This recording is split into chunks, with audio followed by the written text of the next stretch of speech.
come free with the duck and an eagle shooting the breeze. From paintball fields to campfire fun, you know the rowdy talk's just begun. Now kick up your feet and pour a glass. We're about to have a blast. We're the rowdy ones. We're the rowdy ones. The rowdy ones.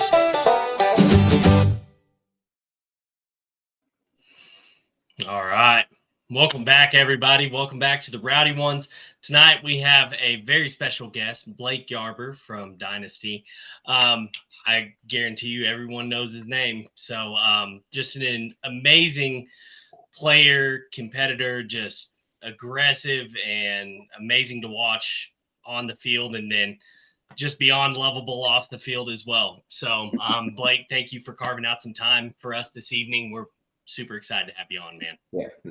I definitely echo his statements. You know, you are a teddy bear off the field, and you're one of the biggest jerks on the field. And those are all my favorite players. You know, I think I can be that same way in a lot of essence. So I think it's just shows your passion for the game. And you know, you've been on Dynasty forever, but I think you have a pretty unique story going from a pro player to a pump player and then staying loyal to one organization for that long, especially a high level one like Dynasty.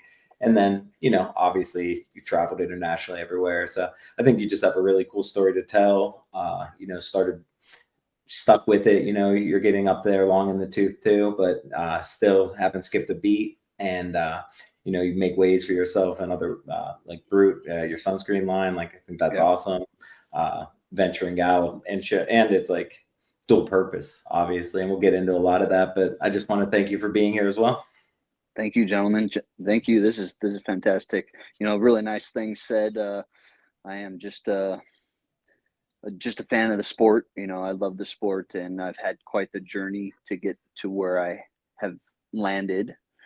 And landed today. It's been a wild ride. It's been fun. Awesome. Well, so it was crazy enough. Ryan and I were shorter chit chat today on the phone. And he was telling me that you started out pump and then you ended up going pro, and you don't really hear that often. And I thought that was really cool. And I just think that's one of those things, like, I really like finding out people's stories and like hearing from where they start. So, you know, where did it all start for you? I would like to kick it off there. Yeah, that's not completely accurate. My dad took me to play against the Boy Scouts. He had a buddy in the Boy Scouts that had a Boy Scout troop or something like that. And so my dad snuck me into SC Village when I was 8, and I got to play, and I was terrified. The very first time I was running across the road playing paintball. I was running across the road at SC Village in Satcong Village, and it had rained all that week. This is Southern California, for anybody that doesn't know where SC Village is, outside of LA. It rained all week, and so the road was really muddy, and I got stuck in the mud. And this dad came out. It was fathers versus sons. This dad came into the window, looks right at me, and my dad's.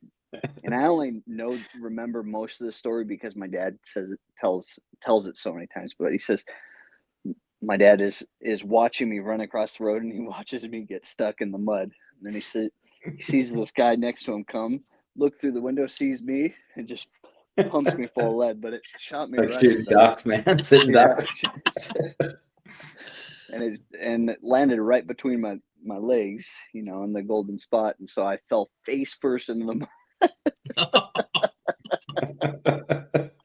Oh no! Well, it didn't scare you away, at least. No. Yeah.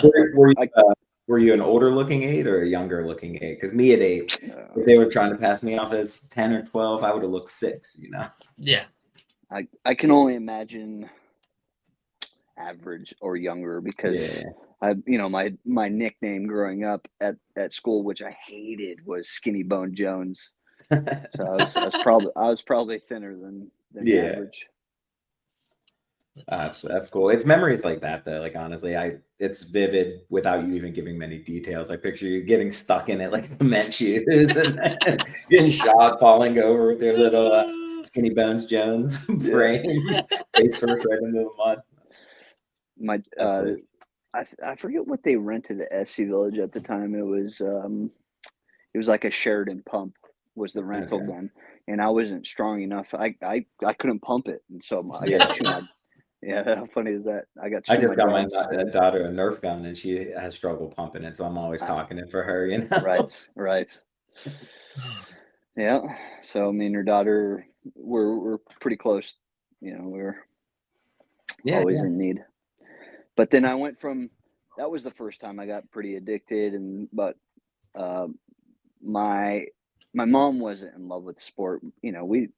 I didn't come from a family with a ton of money, so paintball is expensive. So my mom wasn't in love with how much it costs. So I only got to play on my birthdays until I got out of high school, and then I started competing a lot, and all that competition was out of my own pocket, and so I was working to pay for this habit.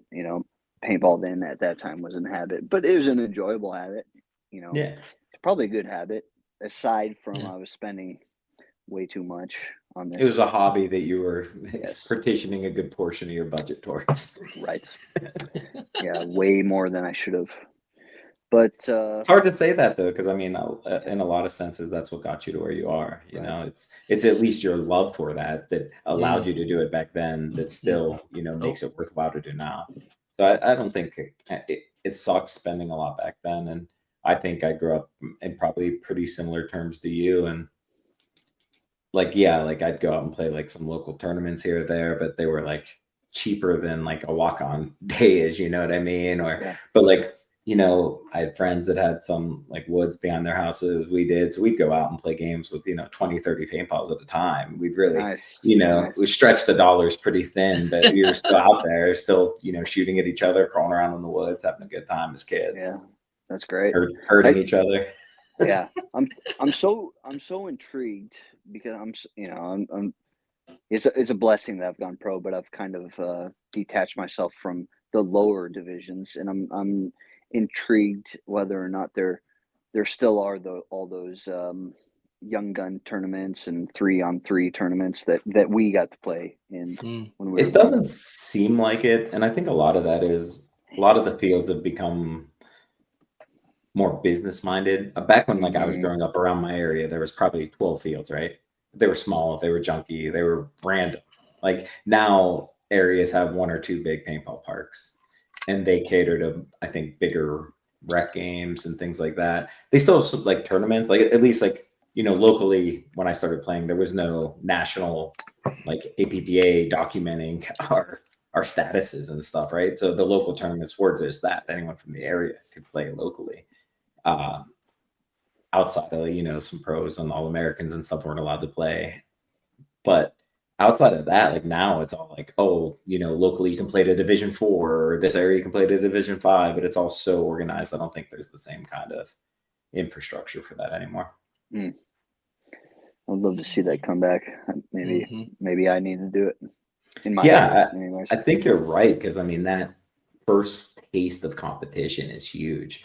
I mean, you can get it in school sports, but it's not the same as like picking to do something on your own, getting a group of kids together, or Yeah, dudes, Yeah.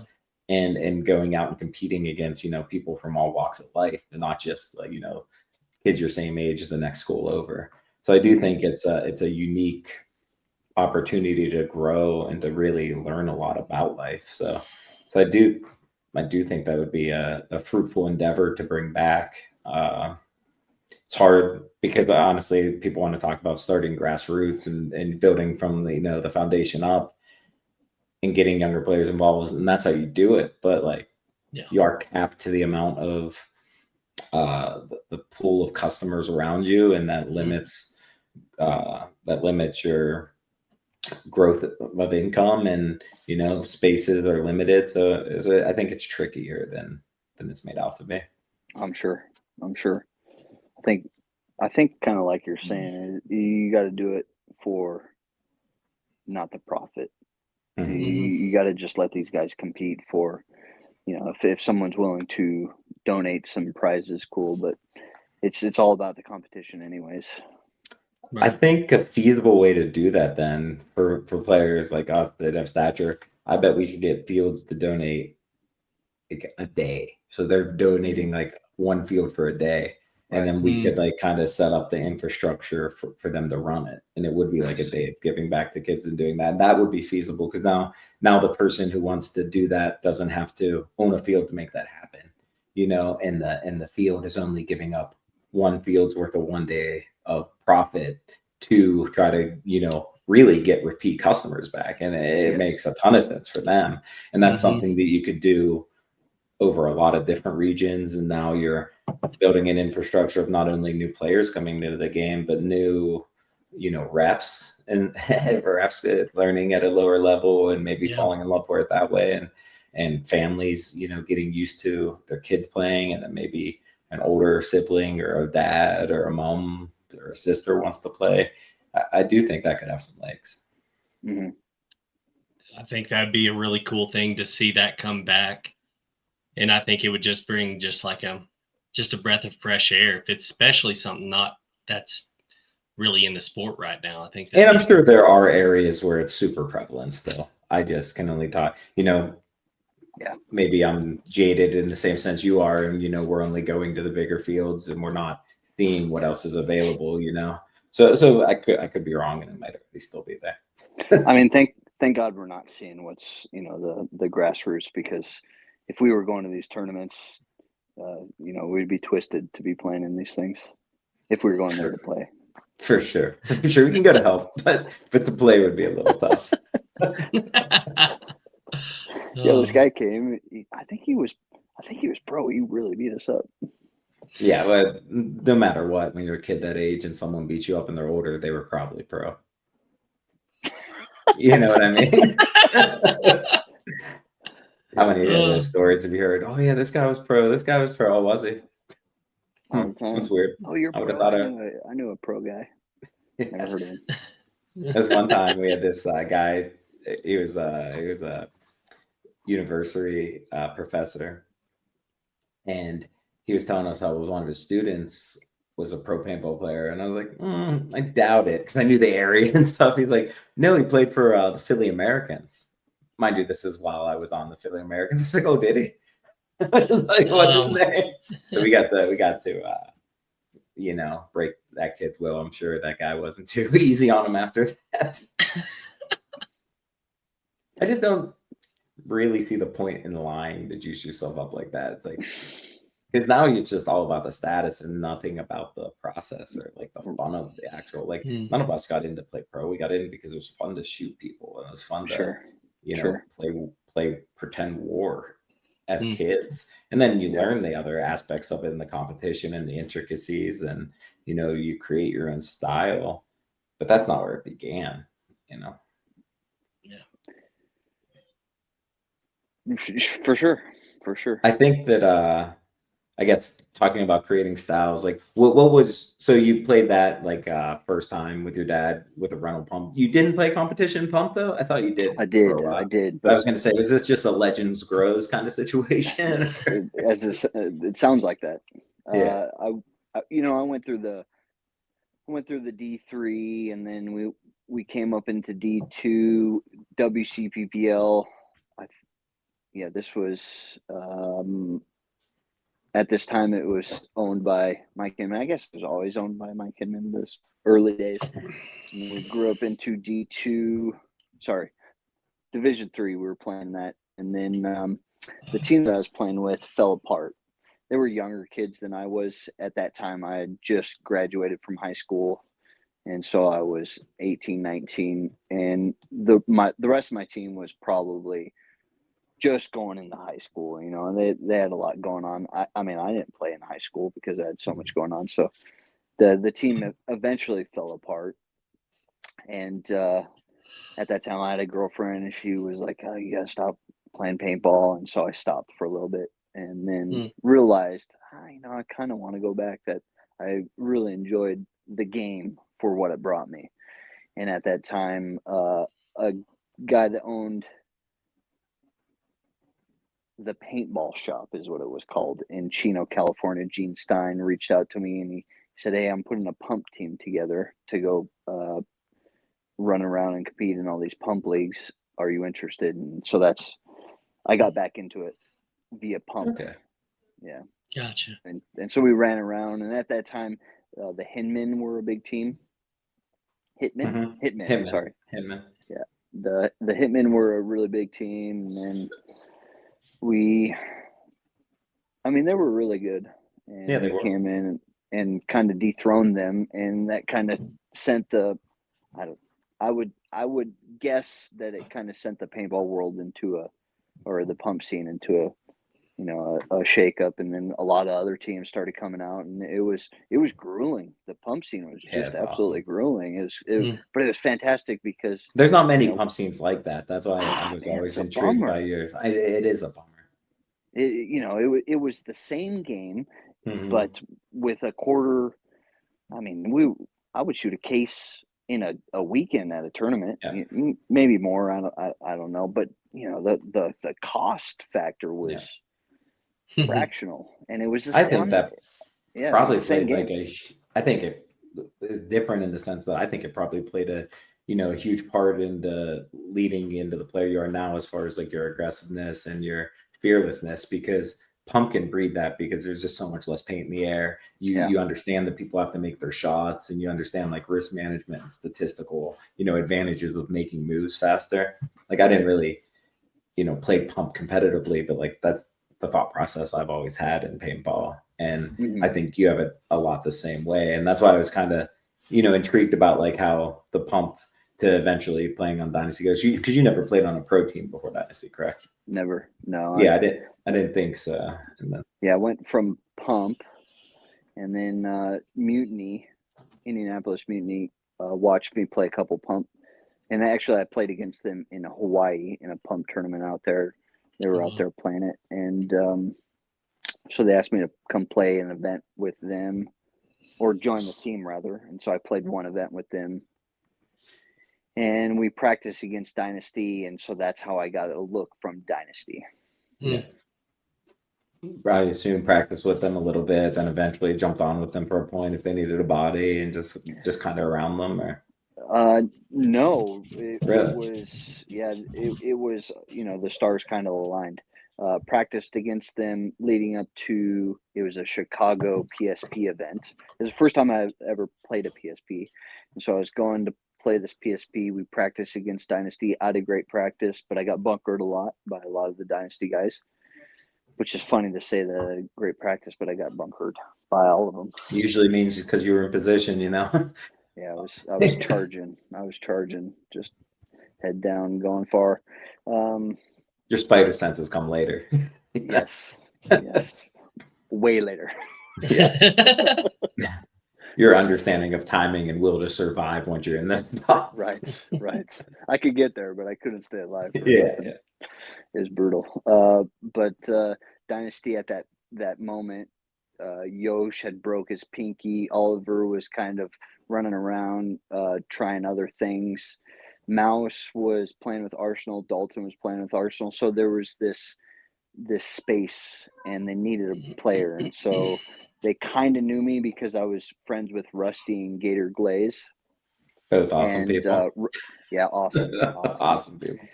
And Rusty was on the team at that time, and he said, "Well, what about that kid that we practiced against last weekend that we kept bunkering?" And the team said, "Oh, we need a player for this tournament that's coming up, which was at that time the MPPL at Pev's Field." Mm-hmm. Mike Pev, which I haven't seen for a long time. So both of these, the Chicago event and then the Pevs, both of those were the events that held All-Star games for the individual leagues too. So that was probably around the time of All-Star games. They were around the same time. Went from having All-Star games everywhere to nowhere pretty quick. Yeah.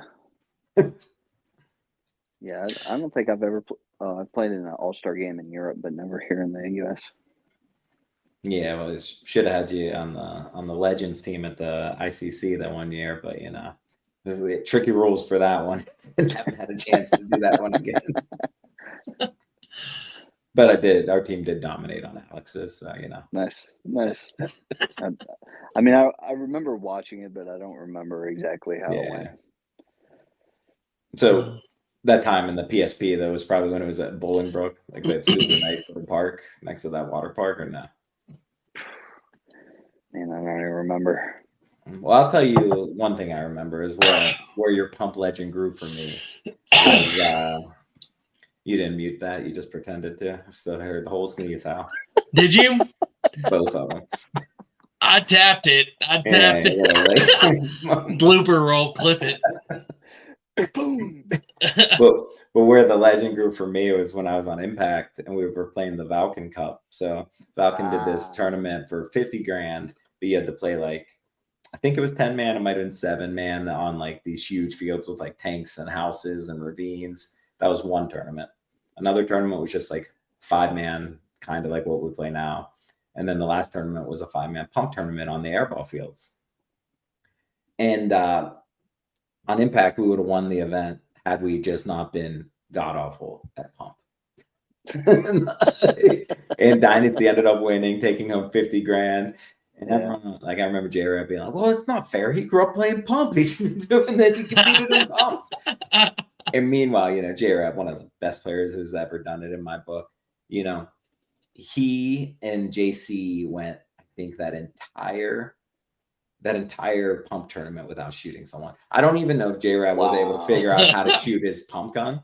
He kept like, if he didn't die instantly, he'd get somewhere, mess around with it, and die. So we had like a first, a second, and like 12. Wow. And the pump cost us it, and I'm pretty sure it's because of you, you know. Wow. Nah, it definitely wasn't me, but I did have some decent games. But pump, man, it's brutal. It's fun. If you've never played it, it will take you off your feet because it's, you know, like you were saying, you know, J-Rab and JC, two of the best guys in the game, and they couldn't even play it. Not at all. It was bad. I'm like, it's not that hard, guys. I mean, it is kind of hard, you know, if you've never done it. It was the first time J-Rab has even shot a pump gun too, he said, which surprised me too, because I mean, obviously with Scuba Steve, he was probably having, you know, pretty good guns right away, but like you, the first time I rented, I think I had like a Sterling pump gun, you know, crawling around in the dark. And then the field owner jumped in with us. We were a bunch of 12-year-old kids. The field owner jumped in with us with like a super upgraded like Spider with like a red dot sight stuff. We were like, oh man, that must be the best thing ever. You know? But I do think like the pump, like, I guess I'd like to say like the one thing I appreciate about you as a player more than anything is I think you're really unconventional, and a lot of people take that different ways, and sometimes it looks sloppy, but it's not, to me, it's just not like a learned trait. It's you trusting your body, your mind, your everything. You're not trying to emulate another player and doing something the exact way, hold something the same way, look the same way. And I think there's too much of that, and it makes all these paintball players just like a mold of someone else. And it doesn't like change the way someone thinks about the game or reacts to the game or plays certain spots, because it's like you look at a player like a Marcelo and he'll teach players like the right and wrong way to do things. But I think there's more right and wrong ways for individuals, right? And in a quick clinic, you can't get into that. But as an individual, like if you can really like explore growth within yourself first without trying to emulate other people and see what your strengths are, you'll end up coming up with a unique style, and that style can change the way that some of the best teams in the world will look at paintball, right? Like there's players that have changed styles and changed the way that people have to play now, defensively or offensively, to react to that. And to me, like I just get a lot more entertainment and appreciation for a player that I felt did that more. And it's not like a intentional thing you do, I don't think either. A lot of times it's just what came natural to you. You know, you were playing a game that you loved, and you just played it the best way you knew how, and you learn, you take like unconscious little pieces from here and there, but you just build it into your personality instead of trying to fit into someone else's. So that's what I appreciate about you. But I think a lot of times, I'm sure people tell you you're, you know, an unconventional player. And to a lot of people, it just means like look sloppy, like, and people tell me all the time. And it's always after I do something ridiculous that I knew looked stupid, but like I did it because that was, the thing that behooved me most in that moment. Like if I do this now, it's the best. I don't care what it looks like. I don't care if it's graceful or if it's, the right way to do it. I trust my body and I do it. And those are always the moments people are like, oh yeah, you're real unconventional. I don't think you're saying that as a compliment, but I am when I tell you that. Yeah. I've never heard it broken down like that. That is interesting. But it is like you're saying. I've played in so many different dance halls in different dancing etiquettes that when I come onto this paintball field, I just combine all these unique styles, I guess. Were you another sport guy in high school at all, or not? Not yeah, really. I played football. I was pretty good in football. Oh, what position? Oh, nice. What positions did you play? I played strong safety on defense, and then we ran wing T on offense. So I was a wing back, which is kind of like a halfback. Yeah, I'm jealous. That's why I quit. I only got to play football, in like that 7th, 8th grade region because I quit when I started traveling for paintball. And I wouldn't change a thing, but football is the one thing when people play, I still get jealous to this day because it's the only sport that you never get to play again as soon as you quit competitively. There's just not. You can play flag, you can play a turkey bowl game, and it's all fun and football like, but it's not organized football. There's nothing that can replicate it, and there's not over 40 leagues, and you can't just go pick up a baseball and a glove or a basketball and some gym shorts and do it. So I think that's unique, and I do think football players a lot of time, especially safeties, have to have a kind of a screw you attitude with things too. A little more reckless abandonment of your body. Same with a wing T halfback types of player. Like you can kind of have that reckless abandonment of your body, and a different mentality just comes with people that want to do that naturally and people that play aggressively too, I think. Sure. It's funny I kind of played football the way that I played paintball. No, yeah, me too. It's fun. Damn, man, it's a bummer you didn't get to play football. And I have a little Al Bundy in me, I go back to the days. Man, football is unbelievable. It was wild. I went from high school to college. I played for I didn't have size to me, and I wasn't the fastest guy out there, but I could catch anything. And so I went to college and was trying out for the receiver role and was going through all the practices, but I was a mess because I would be on the sideline thinking about paintball all the time. And so right as the season was opening up and we were putting pads on to start playing, I was playing for Citrus College. I had to go to the coach and said, sorry, dude, I'm gonna go chase this thing that I've been kind of head over heels for. So, if you don't mind me asking, how old were you when you decided to go pro? I didn't decide to go pro, but Dynasty picked me up when I was 25. Awesome. See, this is your coaches. I'm sorry. Hey, when did you start playing football? Sorry, I don't want to get back too far into that, but I don't know. I like good football talk. I played football all my childhood, so I went from barely being able to pick up a ball till college. And I think it's a lot different than football now too, because even when I was playing midgets and stuff, coaches were drunk half the time. We're running Oklahoma drills and we're running suicides, so we're puking, and it was just all abusive back then, full hitting all the time. So I was a kick returner and a receiver. The first year I played, I came from a private school where they didn't have football. Went to a public school, was trying out for the team and during the summer. So never had played organized at all before this. And at first, they're like, what do you want to do? I was like, well, I want to be a running back. But I was little. Well, you better be really fast then. And I was really fast back then. They're like, okay, maybe.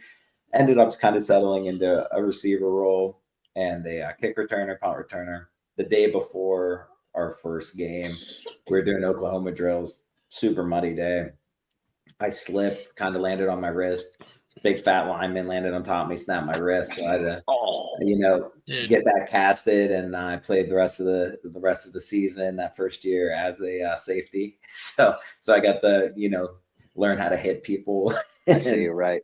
Yeah, you get to with come out of the a club shadows as a safety with a club arm too. Man, it was nice. baby. So It was nice. So when I played, I only played for like 2 years in school. I was a tight end and a wide receiver, depending on where they wanted to put me. And then I was a safety. And I remember one time, mind you, I was 110, soaking wet. Really? Yeah. Wow. So my graduating class was 32 people. Super small school. Wow. Super small. Yeah, and we were That's one of tiny. the people. Yeah, Where is and this? Era, Texas.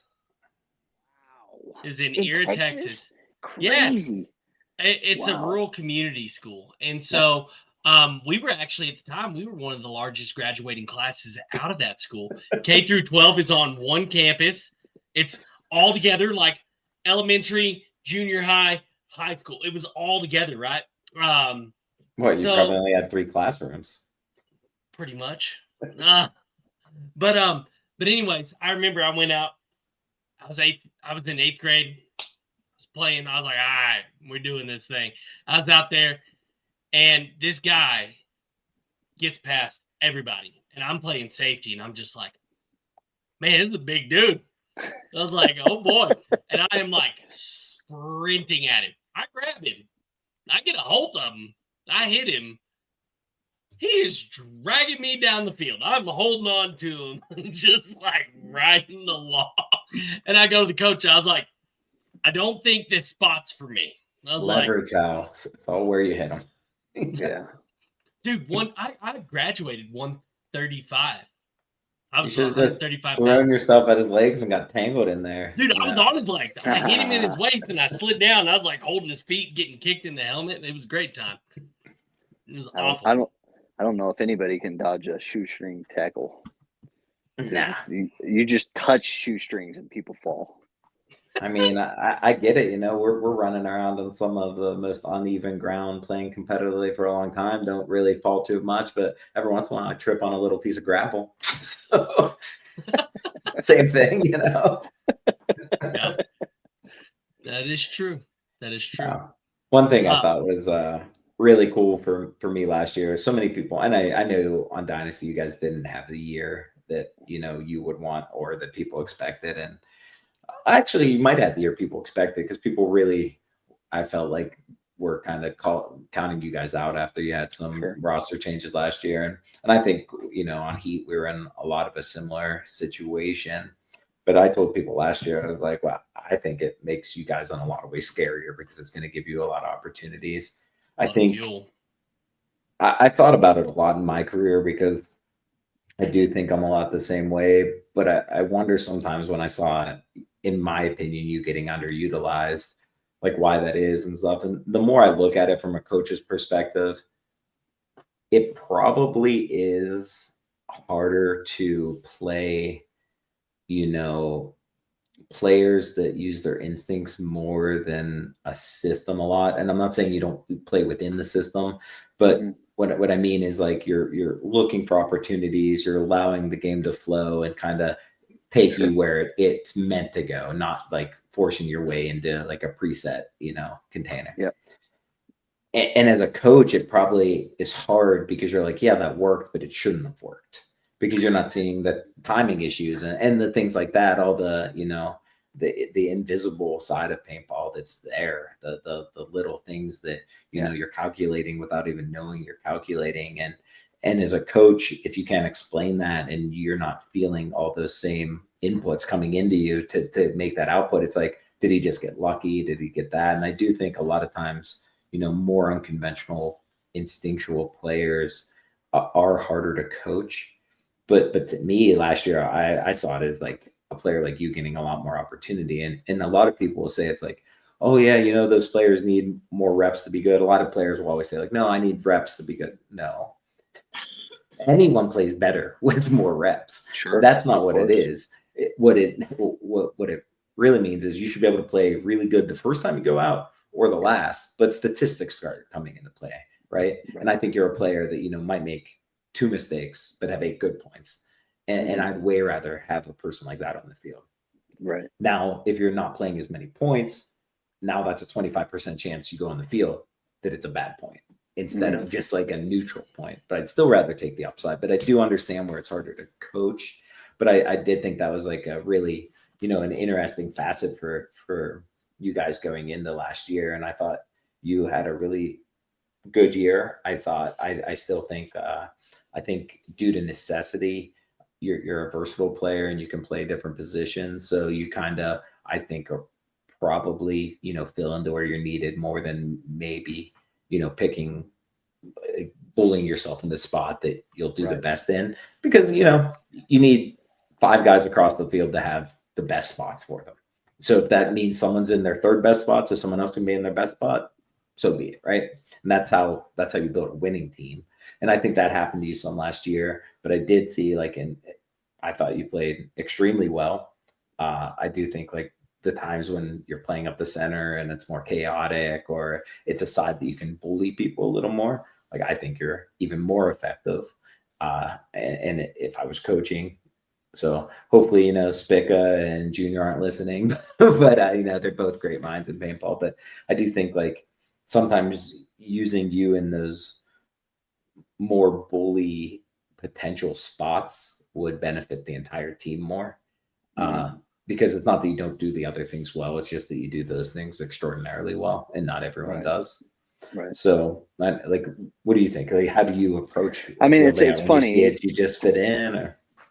First and foremost, thank you. Those are very nice words that you just said. Very well articulated. When I first came to the team, Rusty would always, we would always laugh because Rusty would say, and then we got Blake on the field. I'm standing on the sideline and I'm going, no, no, no, no. Yes, yes, yes, yes. Yeah. It's just like you're saying, I do a lot of things that shouldn't work and probably shouldn't do, and then they often work in my favor. And it's like you're saying, I wouldn't say that I'm very analytical. I'm sure I am, but it's mostly subconscious. I'm playing off my instincts. I've played the game for so long that my body and my mind are reading the situation, and this is what the situation is calling for. I'm not playing, 1, 2, 3 equals 5. 1, 2, 3 equals 6, but we're good. That's why I don't do that. I think it's perfect. The way different people's minds work. Yeah, so I play the instinctual role, and it was coming into the season, and I'm a team player first and foremost. If I'm not called on, I'm okay with that. I'm here for the team's success, but one of the things that I was asking Coach, and this was Bianca at the time, was, look, I understand that I'm going to tell you first and foremost that I'm not the perfect player. I'm going to make mistakes. But the one thing that I'm very good at is shooting people and shooting a lot of people. And, I had some tournaments this year where I went straight to the leaderboard in kills, and I'm not flaunting that, I'm just, using that as, it just instinctually, I can, on some layouts, I get to shoot a lot of people. I think a lot of that too is the way you said it was pretty spot on. You're just like, oh, I'm not perfect. Well, no one's perfect. The difference is you're willing to take a few more chances. And those chances sometimes lead to dying, but other times they lead to killing more people. So when they see other people be more, safe and reliable, kind of more even keel, that looks like more success, more stability. Right. But it's just really a lack of risk taking. Yes. And I do think you have to take calculated risk based on the situations you're in, because if you're always relying on someone else on the team to do it, and if everyone's doing that, no one's looking to do it. Now you're just waiting for the other team to make a mistake. But if you can have 5 people thinking at the same time, where can we gain this little advantage, and all willing to take that risk, knowing that, you know, sometimes dying will get you shot. And sometimes getting you shot that one time will get you sat. And sometimes getting you sat will make the team worse and risk losing the tournament. But you have to not think of that in the moment. You have to go, this is the right decision in the moment, whether it works out or not, because I see it and I feel it and I have to trust that. And I think too many players now in the game that we play is so truncated, you know, 15-minute game, and sometimes 2-1 scores, 1-0 scores. It's just so small that mistakes are more obvious. So now people are shrinking back into their shells more instead of being willing to gamble at all. And it's like we're making an unconscious choice to have those low scoring games, because in 15 minutes you can play 8-7 games, you know, 9-6 games. You can play average minute long point games if everyone on the team is on the same page. I mean, that's why Russian Legion has a higher average margin, because they're willing to take those gambles together. But if you do only have one person doing that, once again, as a coach, I could see why you wouldn't necessarily play that person, because it's like, well, it's a coin flip for him, but if no one else is also looking for them, I'm not saying on Dynasty that's not the case, but if no one else is also at the same time looking for their openings and you only have one person doing it, it becomes more the wrong choice as opposed to definitely the right choice if everyone was, you know, on that same page and was looking to, you know, play the same way and believe in each other the same way. You know, what I really like, and obviously I see similarities in both y'all. But Blake, what I really noticed, I've really started paying stunning good looks, right? Always, dude. Sharp. Always sharp. No, but like being unorthodox in like having that, whenever I got to watch you play up the center this year, I was just like, dude, you were just bullying people, and just like you play in this way that is unpredictable and they don't know what to expect. And then when that happens, I mean, you just go beat up on them. And I was like, dude, that is it. It's like Ryan said, there needs to be more of that in paintball. It's exciting, keeps everybody on their toes, but then it really shows how beautiful your mind is and when it's working under the pressure. You know, with my prior history, everything is great on paper.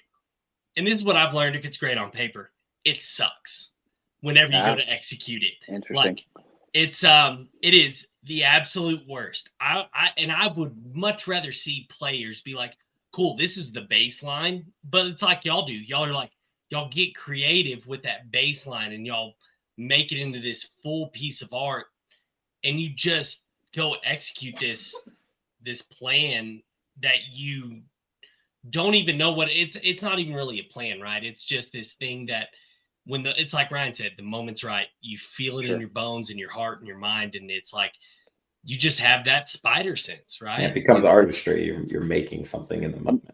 It does. Go ahead. Yeah. No, I'm sorry. I don't mean to interrupt. No interrupting in a nice conversation between friends, you know? It's like you guys are saying, especially you, Ryan. The way that I play is I'm willing to ride the line. There's safety, you know, and then there's all those safe players, and they're not going to be very explosive. They're going to run the clock down, but you know that they're going to be alive. And the coaches like that. The coaches like a safe player. And then you have your too aggressive players who are going to run to their death all the time. Myself, I probably lean a little more towards too aggressive than safe, but really what I'm looking for is the fine line. The fine line is the team that wins the event every time. They're willing to ride the razor's edge and find the seams and really deliver a game that the other team can't win against, you know, because they're making shots and playing spots that nobody has made that they're playing against, you know, and so it was just like you were saying, Ryan. I'm gonna play to ride the razor's edge, and sometimes it works, and sometimes it's not my event, and you know, I'm gonna ride the old pine, but I don't know. It was hard this year because I was playing next to Yosh, and Yosh was also having a fantastic year. I mean, He it did have a it great was year. crazy. Yosh would get on Mhm. the field and then have some hitters, Mhm. home run, grand slam. You know, he was just, oh And it my was God. all, and a lot of times it was all in like a little bit slower motion. So it Yes. looked more like a highlight reel when he was doing it, you know? His timing was more perfect, but I almost heard music go with it. I thought in like 75% Yeah. speed. I was like, all right, let's Oh. see what's going on here. Yeah, he would have those long runs to get in the spot Oh, yeah. too. You know, he would do one of these, check the highway both ways, and then start running. And it was a long run, and they caught it on camera quite a few times, which Oh, was yeah. cool. But you know, and then he would dunk the guy and then shoot the next guy. But it was, boy, it was interesting because Yosh would have a fantastic couple points, and then the coach would call me on, Mhm. and not that I'm evaluating Yosh at, you know, I'm not trying to say that I'm better than Yosh or Yosh is better than I am. I'm just using everything that Yosh has showed me Mhm. in those moments, and I'm just regurgitating out on the field. And I'm sure he's doing the same. We had a nice 1-2 punch this year, but Mhm. it was, yeah, that was interesting because it that meant that I didn't get a lion's share of the playing points. You know, a lot of times I was 50-50 with Yosh. Not that I That's regret that either, but no, Yosh had a fantastic year, and he's one of my favorite people, one of the best storytellers I've ever met, especially if he has a couple beers in him, you know. yeah. But that's why, like, I personally don't love playing positions in paintball, right? Like, I Mhm. think you should look at it more as the players and the areas of the fields that they can play and put your most beneficial. Because if you have, sometimes you could have the two best players on your team on this particular layout on this particular day or game, you know, only half of them playing because you're like, no, they're the this spot guy. You know, I Yeah. think you have to have move people around in practice, put them in different spots, see what they're capable of. And then when you can do that, then it's not, oh, Yoshi's playing great. Now Blake can't play. Now it's like, well, now let's see if Yoshi and Blake can play great together in these different spots. Yeah. And I would like to see more of that in paintball, selfishly, more on teams that, you know, I play in, not other teams in the league, because I think that would benefit a lot of teams. Yeah. And you know, I'd love to see everyone else losing. So I wouldn't like that. But you know, going into my 23rd year of playing, Holy. you know, you talk or pro not playing.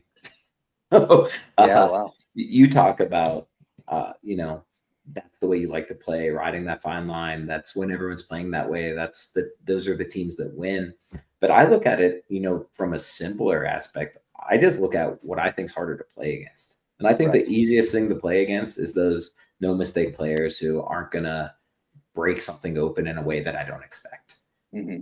Because they're reliable, which Yes. gives me more freedom to work around that reliability. Right. You start throwing more variables in and more decisions and more unique looks. Now I'm working within a framework that is ever flowing and that I don't understand quite yet. You know, you're working within it because it's a more of a boxing match. You know, you're dancing Yeah. back and forth, figuring things out. But when I know exactly what a person's going to be doing and he's only doing this thing that he's supposed to be doing, so easy to play against.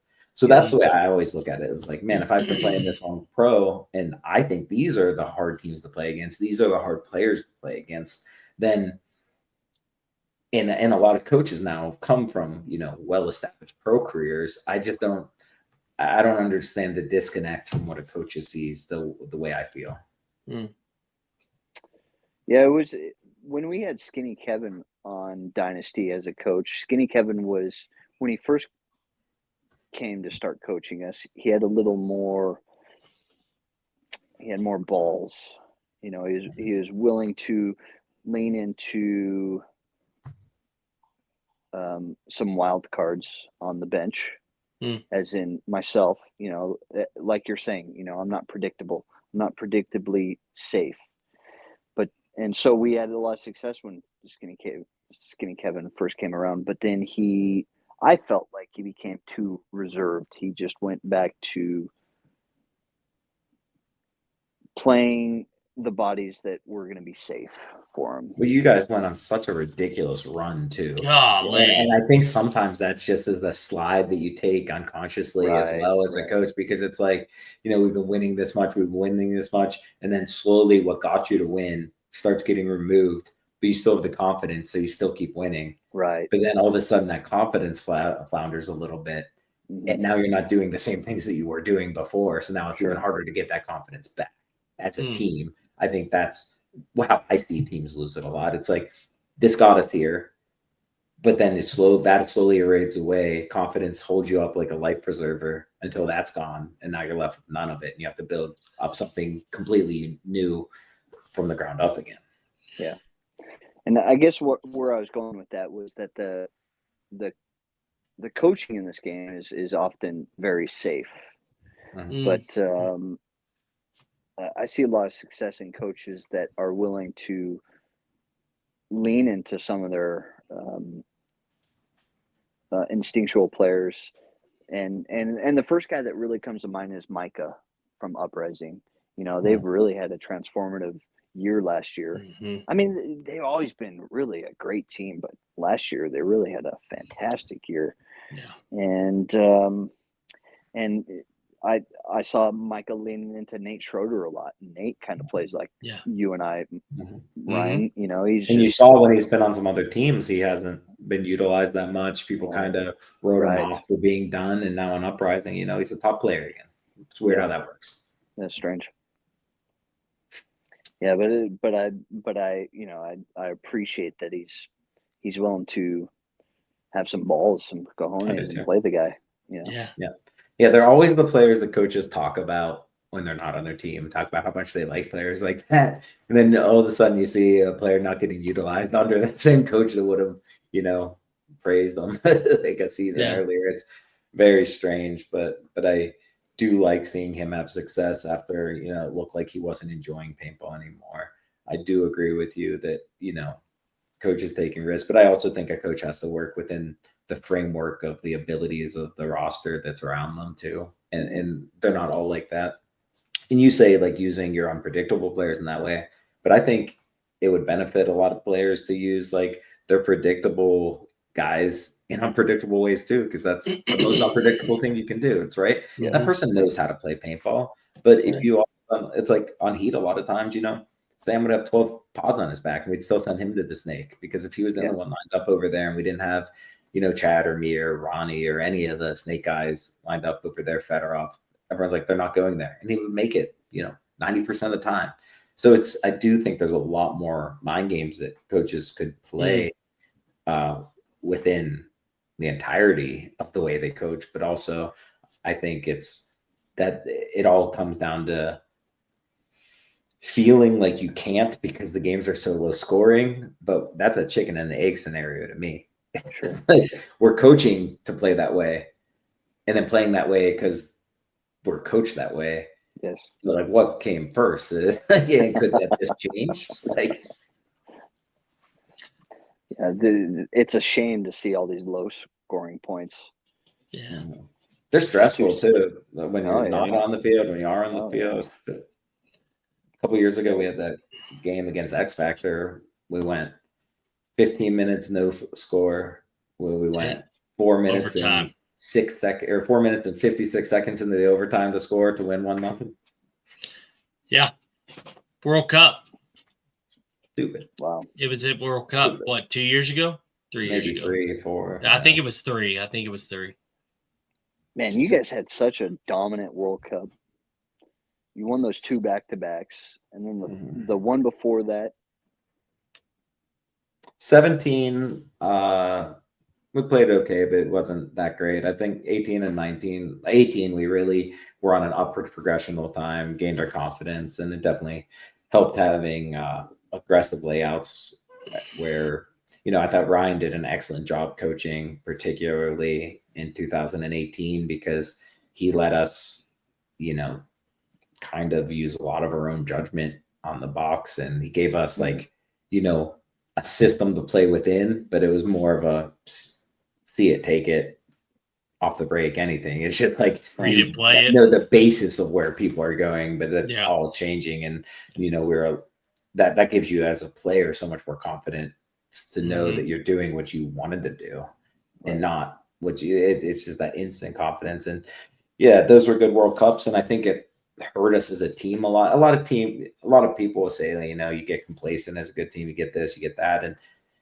it's not that a lot of times. It is, I go back to talking about confidence a lot, because once it slips away, it's hard to get back, and it can slip away for 1,000 reasons. And, tournaments can be won or lost off of a bounce ball or one random thing. And that can be enough to make you slide the wrong way. But I think what really hurt us was COVID. And, talking selfishly from a sports perspective is one thing, but our team, I'm not talking about, obviously it impacted a lot of people, a lot more, losing loved ones, and especially during the pandemic, losing their jobs, the way of life for a lot of people have never gone back to the same.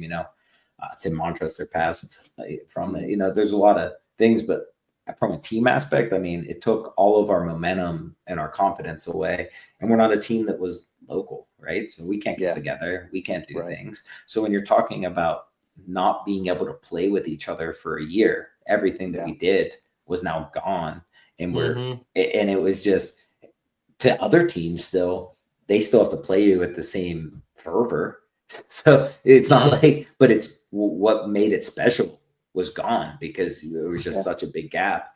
And going back to that World Cup, we definitely underperformed in the 2020 World Cup. But I mean, looking back, it's not surprising. There's only a few of us local to each other in a couple different areas, but as a team, we hadn't even seen each other for 9 months.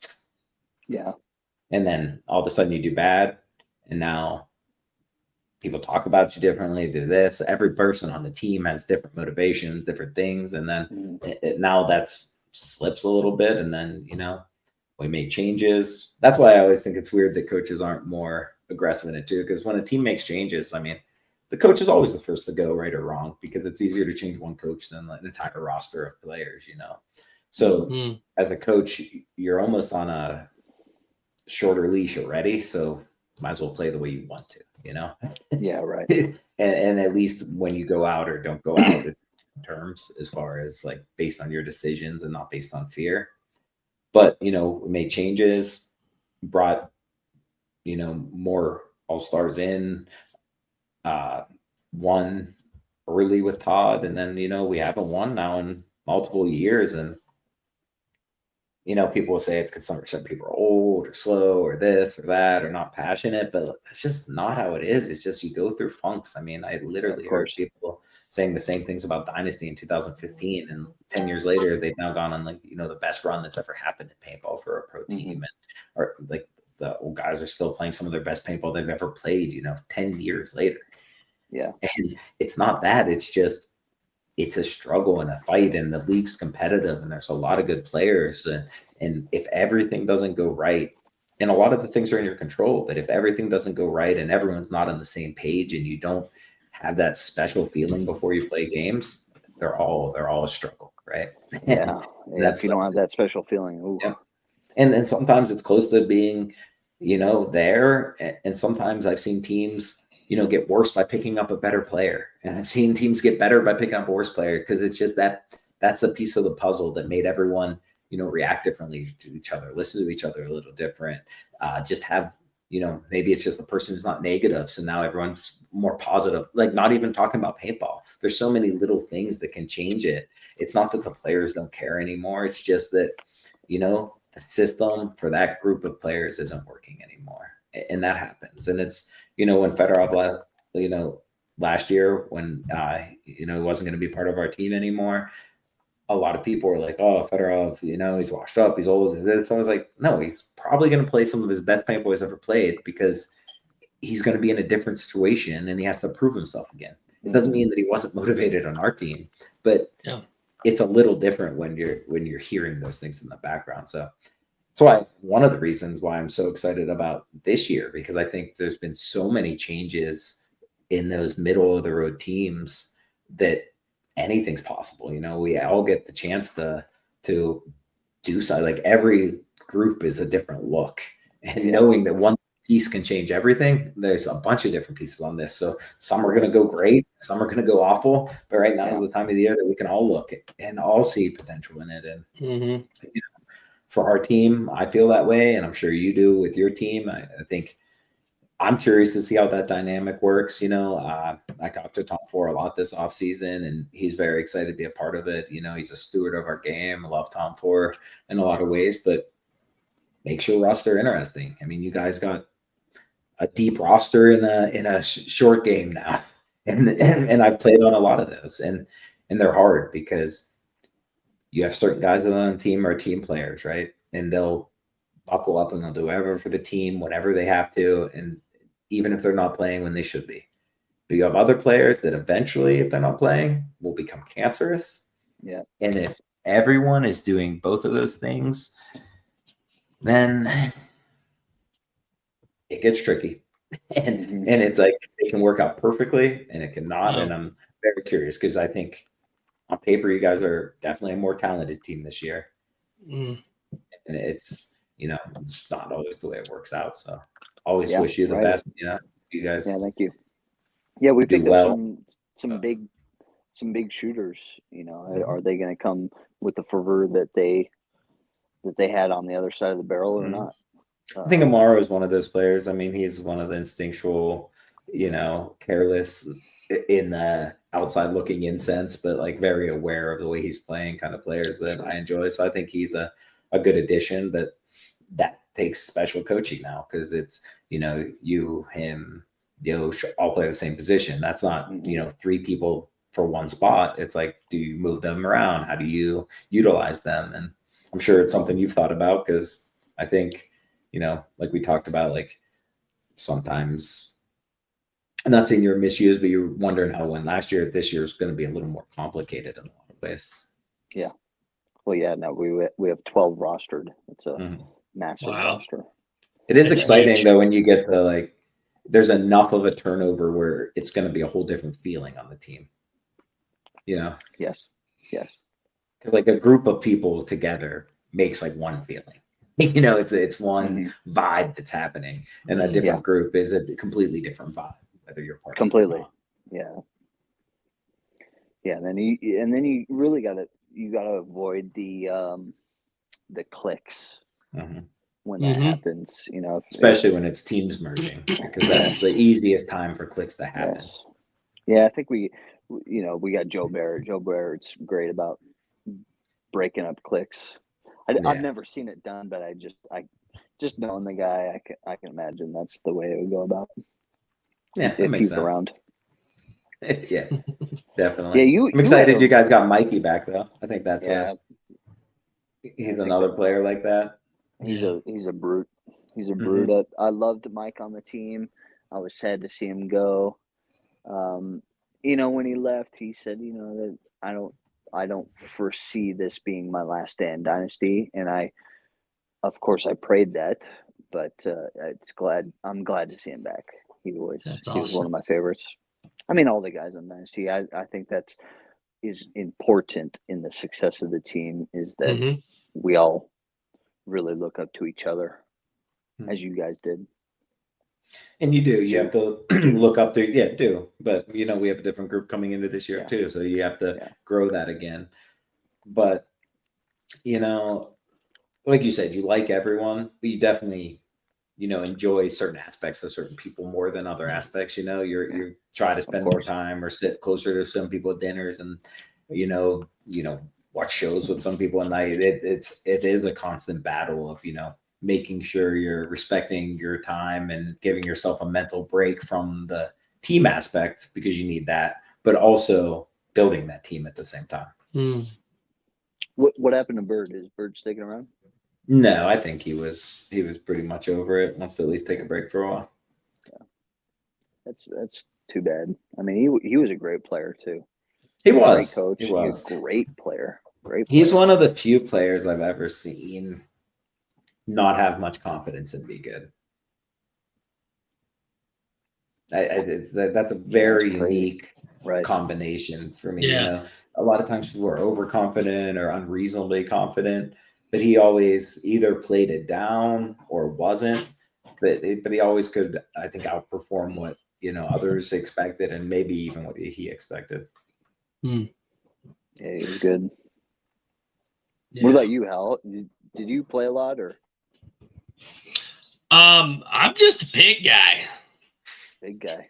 But you a pit guy, he said, but he played some paintball before, but Yeah. never very competitive. I had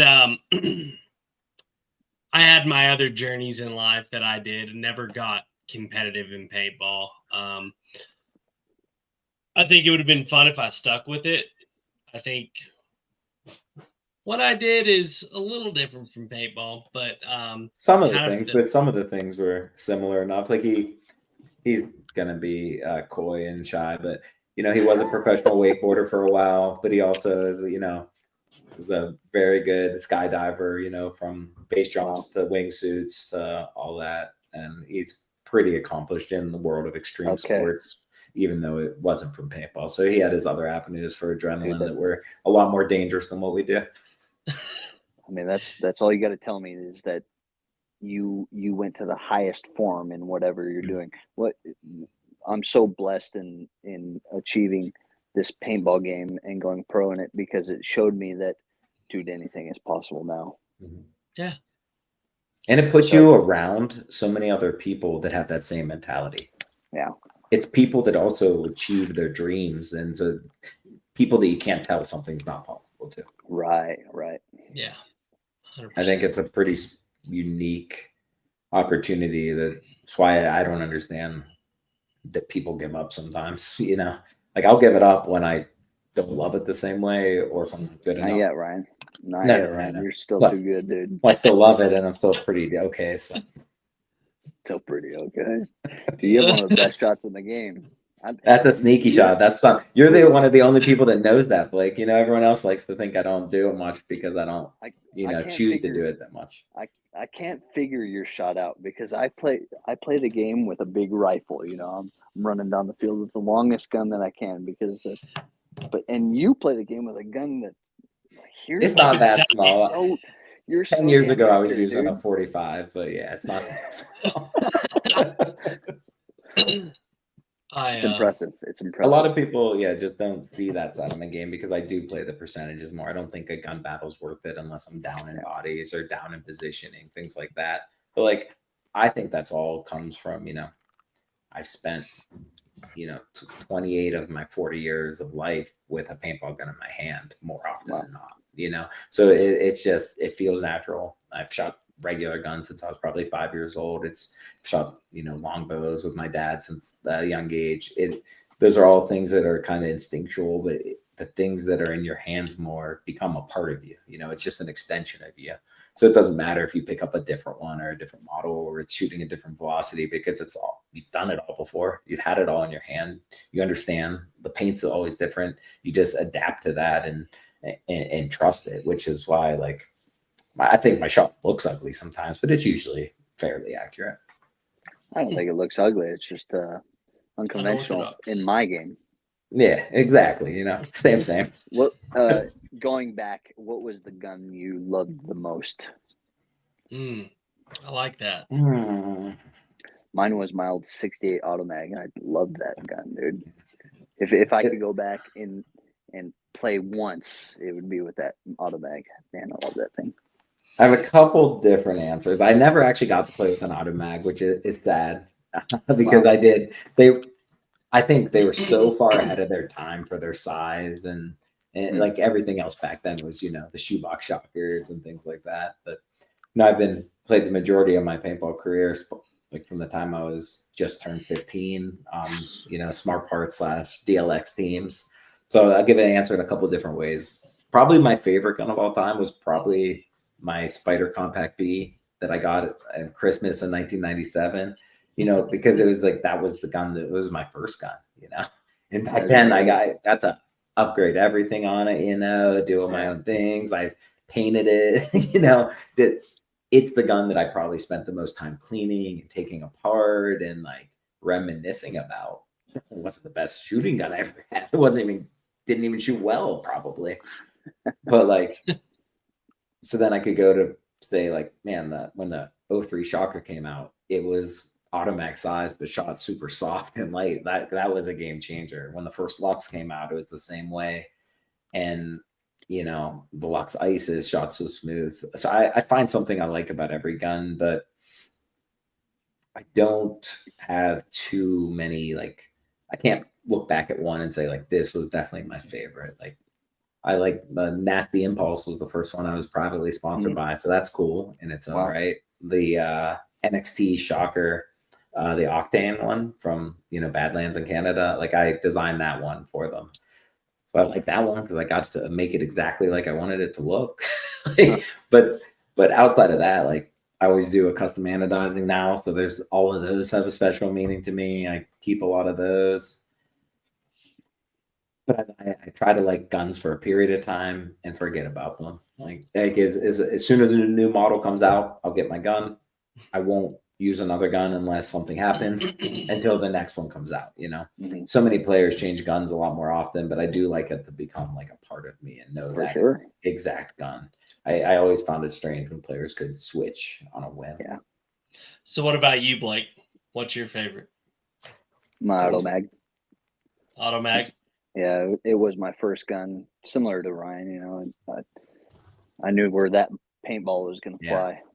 Do you have a standard one? It was a 68 Automag. I then, upgraded it to the gills. It was crazy. It was crazy how much money I put into that thing.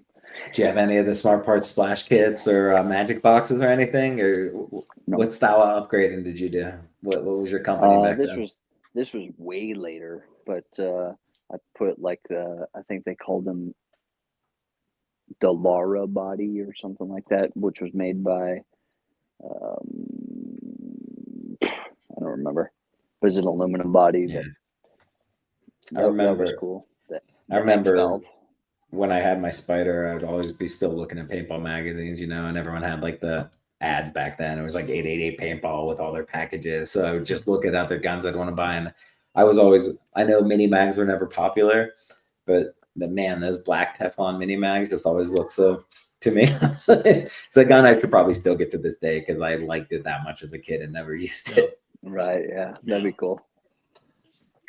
I still have my gun. Doesn't work. You still have that one? My Spider I gave to Nico Hyde, it was just sitting in my closet not doing anything, and he really appreciates things like that. So I was like, hey, I'll give this to you. You can't ever get rid of it. So if you ever get rid of it, you got to give it back. But if you just want to hold on to it, you can have it. Oh, wow. So my first gun's in his possession now. Wow. I am jonesing. I love the idol that you gave me, Ryan. Like, I mean, that is like a cherished prized possession. And that really put the fire back into me to really start really getting after paintball again. Now I have my own compressor on the way. Now I have a full set of bunkers, and I go and just do my own thing now on my own time. But I'm really excited for this Timmy to show up. I am jonesing for this Timmy. Well, tell the people what you got, man. I know you just, what's the model?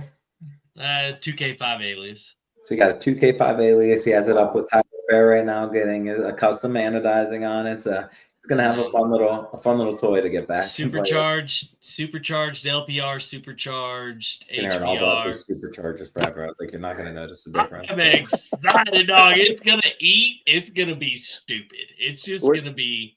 What's up? Where did you get this alias? From Jordan, 5-star paintball tech. I don't know if you ever saw any of his videos. So I met Jordan.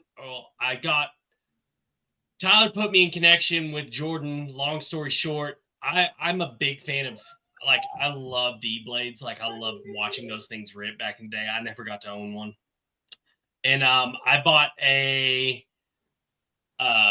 super stock off eBay a while back ago, and was about October. Showed up. I was so excited. Looked in fairly good condition. Showed up, bent cocking rod, eyes didn't work, capacitor was blown, the solenoid clapper was shot. It was just a piece of crap that I paid $600 for. And the dude was like, I don't take returns, blah blah blah blah blah, and he's like basically ghosted me. Good luck. So I contacted eBay, and they're like, no, he's gonna take this return back. So luckily, I got my money back. It was all copacetic. And then Tyler was talking to me because I had some ideas that I wanted to do with an anodized job. And Tyler was like, look, dude, why don't you get like a dope Timmy built? You can get an amazing Timmy for that. And he's like, you can go rip it. And I was like, all right. I was like, I'm good with it. So anyways, he put me in touch with Jordan, who shout out to Jordan, is having a kid today. So Is it his first kid? I think so. Ooh, no more sleep. No more sleep. I know, right? But no, and so he hooked me up, got me this Timmy, and I was like, dude, I'm just sending it straight to Tyler and getting it anode. And now it's like I couldn't have been more excited when Tyler was sending pictures showing me throughout the process. I'm so pumped. Yeah, obviously anything that's nostalgic and cool and it's still on a hobby you like, but it's old and people are still going to enjoy seeing now. It's fun. It's going to be fun to play with. It's going to be fun to pull out. It's not going to be something you use all the time, but you're going to really enjoy it. I think I might get into collecting some older things that I either got rid of or wanted. Yeah. And I'm really excited. Tyler is going to do a mini free flow autococker for me. Oh, look at you. All big gun come up guy. Yeah. I did want to talk to you too. I know you're on a time frame. You got to get back to Yeah. your family, but I do want to talk to you about, your company, Brute. I actually don't know the origins of it either, because like it easily could be for paintball, but like you live such an outdoorsman's life too, and you appreciate nature like me. Like that could have just been something that's been on your mind for a long time before. So I'd love, to hear more about it, and for you to get, just allow other people to hear about it, because you do make such a quality product. And I'm wearing it right now. Be the most. Oh, see, how's always helping out. I guess I'm just going to fast forward to the end. We did shut it down. Oh, well, shoot. We shut down Brute just because so much of our life was we had a lot of things going on. But no, that's fair. The synopsis of Brute was that, we as paintballers were running around in the sun all day, and I was watching, and for that matter, I also was running around only using these terrible versions of sunscreen that I knew was bad. So I just couldn't find any good versions of sunscreen, and I finally found some, and then me and my wife, we opened Brute, and we sold a very clean product, that's something that we believed in and was good for the entire environment, including our children, which was important. But it was a fun ride. I think it's cool that when you started it though, because there wasn't a lot of people doing things like that, and I think that is catching on more and more. I think ever since post-COVID, people have a lot more skepticism on unhealthy things and such. So I do see a lot more, products globally that are available that are better. I think the newer generations and people that are just tired of, using garbage and poisons are slowly leading to that. So even if you're not continuing on with it, it was, a step in that direction. What was brutal was taxes. Taxes were absolutely crippling as a new business. They really are. Oh my God, it was atrocious. I mean, we were barely making any money, and I do understand that you just got to grind for so many years to really make it. But man, the taxes are so hard when you're paying that much out. Yeah, putting that much time expenditure in. Yeah. I know when you started going to like that first fishing show and things like that, I thought that was a good outlet for you, because trying to stay in like the paintball world is so small, but there's, so many cross usable platforms. Right. Yeah, we had some avenues to go.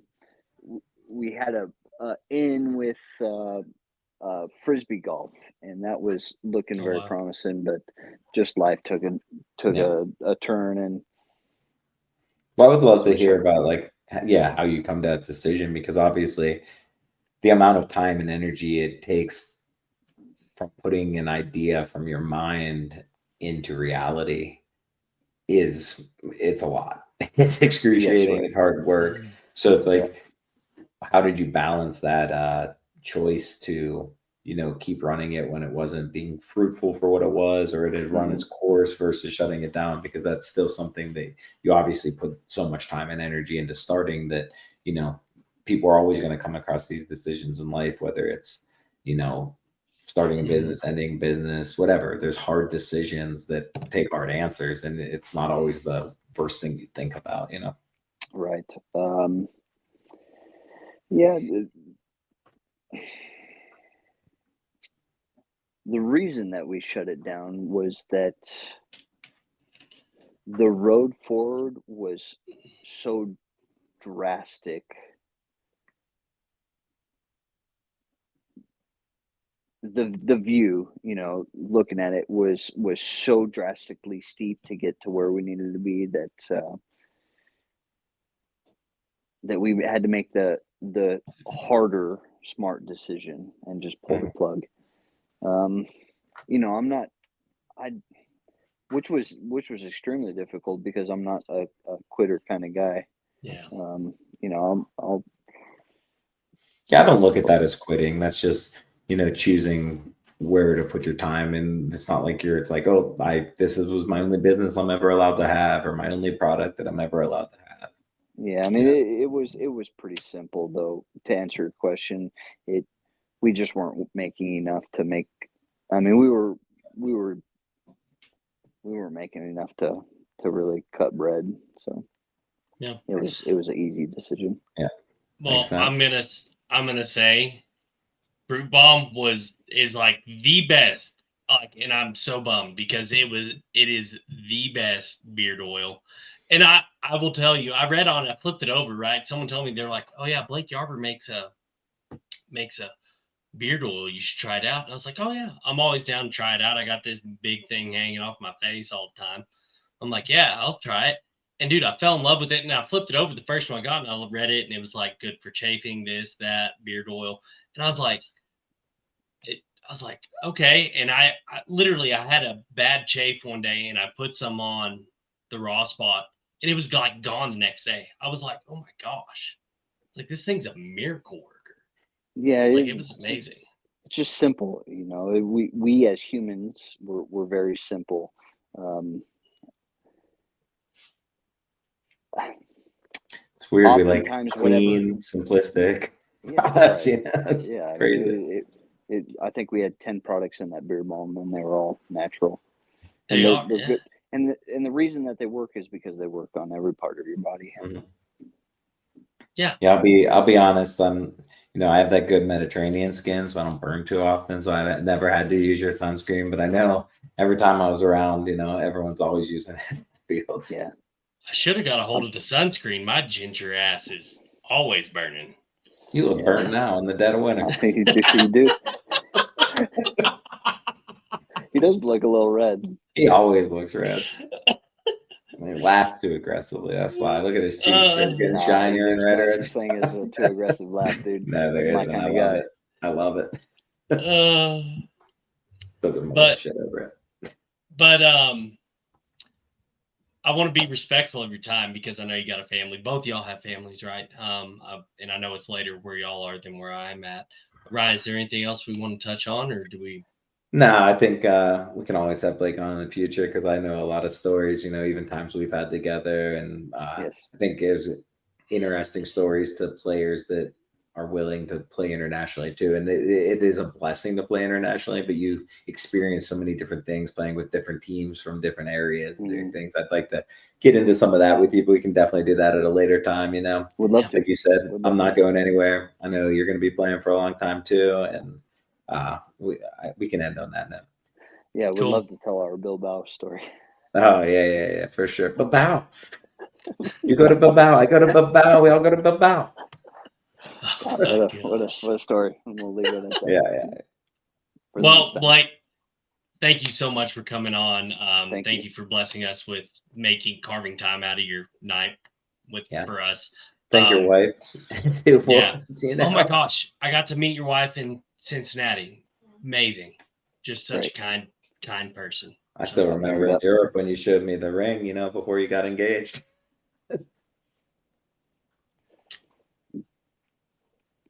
You know, it's special. Yeah. Those special But moments. no, we appreciate it. We'll ask you to just stay on. We're gonna play the outro. Just stay on for a couple like seconds after when we all get back in the lobby, so make sure it all downloads. But I appreciate your time, and I wish you the best individually for next year and as a team, and can't wait to play against you all year. Wish a lot of years when we talked about who we should pick up, I always brought up your name, and thank you. The thing that made me frustrated, and is one of the things I appreciate the most about you, and that is your loyalty to an organization and wanting to build it the right way and not, cut corners. So I appreciate that for you. And it's, the things that will probably make us never be a teammate on this level are the things that I love the most about you and the things that I would appreciate the most about you as teammates. So just want to let you go at that. Thank you, Ryan. Thank you. You've been a blessing in my pro experience, in that you were here much longer. This is my 14th or 15th season. You're 23rd, so you were well established, and you took me in with open arms. That's a hard thing to do. You're good people. It's easy to do. Thank you, Ryan. No, thank you, brother. Appreciate you. With that being said, catch you in the next one. Thank you, Al. Thank you, brother. Well, the whiskey's low and the story's all done, but we sure had ourselves some fun. From tall tales told to the last good pun, you've been rolling with the rowdy one. Thanks for listening, y'all.